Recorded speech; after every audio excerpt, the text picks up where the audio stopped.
Kinikilig muna. Establish sa kinikilig. 3, 2, 1. And action.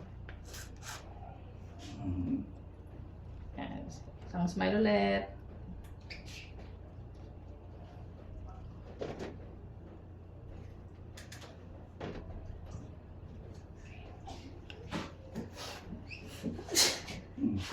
Okay ka lang? Anong inaamoy ako? Amoy pabango eh. Amoy pabango ng babae to.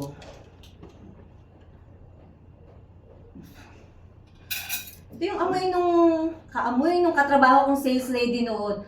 Nakakairit itong amoy na to. Kain na tayo, tara. Pabango ng babae to. Oh. Bakit ka kinakapitan ng amoy ng babae, ha? Sandali. Pabango ng babae to eh. Mala, ano? Oh, sandali. Uy, ano sinasabi? Amoy babae. Ayan, amoy ng babae yan eh. Sandali, uy. Mahal, ano ba? Uy, ano amoy ng babae? Ba't ako mahamoy ng babae? Ano ba pinagsasabi mo? Nag-usap na tayo, di ba? Oo, nag-usap na tayo. Alam ko, oo. Niloloko mo na naman ba ako? Ba't kita lulukuhin? Ano pinagsasabi mo ba? Baka yung ulam lang yun. Baka yung amoy ng ulam. Ano ba? Shhh. Babae talaga to. Alam mo, Jason, malaman ko lang talagang niloloko mo ako eh. Ano ba lalaman? Ba't gusto mo palabasin? Ano ba pinagsasabi mo? Ha? Ba't may babae yan? Ba't ako mag-aamoy babae? Ano bang gusto mo? Ano ba?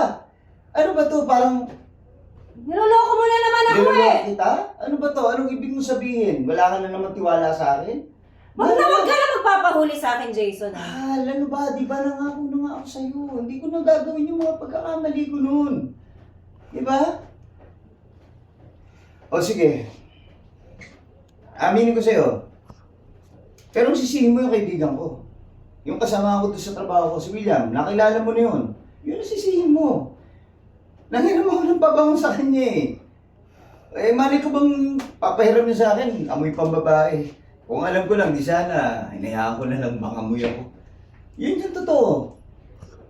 Jason, No, hindi. Yun talaga yung sinasabi ko. Yun talaga. Pero sige, para tumigil na itong usapan na to, hindi na masira ang araw mo, walang problema, maliligo na lang ako. Para tapos ang araw, baka mamaya kung ano pa isipin mo.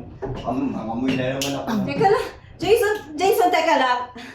Aray ko, teka lang, masakit. Jason! Ano masakit? Sandali, ano masakit? Aray!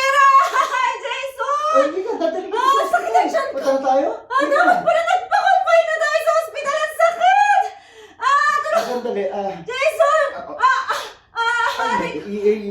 hingi lang ako ng ano. Ang sakit ang aray ko, Jason! Oo, bukuhan mo na dito.